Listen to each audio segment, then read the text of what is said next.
વાત હવે ભાવનગરની કે જ્યાં પાલીતાણાના લોકોના આરોગ્ય સામે ખતરો મંડરાઈ રહ્યો છે।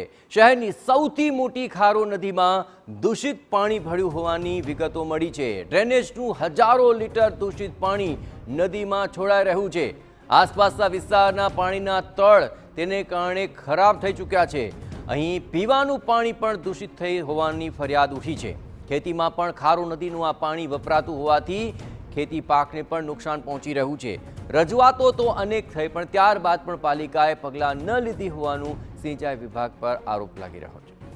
જોકે સિંચાઈ વિભાગનું એવું કહેવું છે કે છેલ્લા 2 વર્ષથી અમારા વિભાગ દ્વારા અનેક વાર લેખિતમાં રજૂઆત નગરપાલિકાને કરાય છે પરંતુ કોઈ પગલાં લેવામાં આવ્યા જ નથી।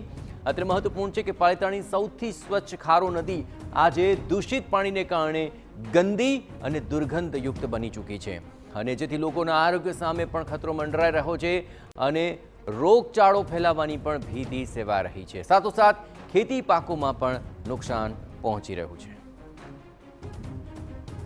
આ સમગ્ર મામલે વધુ વિગતે વાત કરવા જોડાઈ રહ્યા છે TV9 સંવાદદાતા અજીત ગઢવી। અજીત, વારંવાર સિંચાઈ વિભાગ રજૂઆત તો કરી રહ્યું છે પરંતુ તેઓ જ કહી રહ્યા છે કે લેખિતમાં રજૂઆત છતાં પણ તેમનું કામ ધ્યાને નથી લેવાતું। આખરે રજૂઆતો પર ધ્યાન કેમ નથી દેવાતું એ સૌથી મોટો સવાલ ઉઠી રહ્યો છે। અજીત, આપ જે આપ સવાલ કરી રહ્યા છો તેની પાછળનો જવાબ એ છે કે નિષ્ક્રિય અને અત્યારે જે પાલિતાણા નગરપાલિકા છે તેના મિસમેનેજમેન્ટનું આ પરિણામ છે।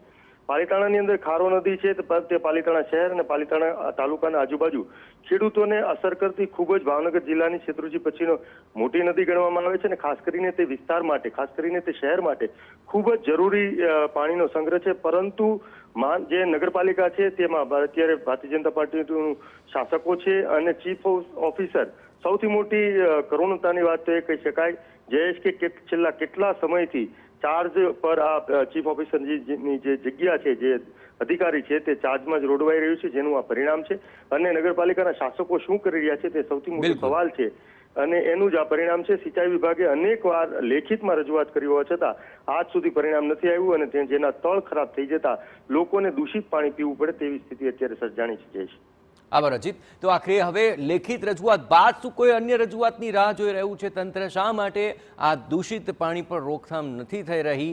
લોકોના આરોગ્ય સાથે, ખેડૂતોના પાક સાથે ચેડા થઈ રહ્યા છે પણ કામગીરીના નામે પાલિકા કશું જ નથી કરી રહી।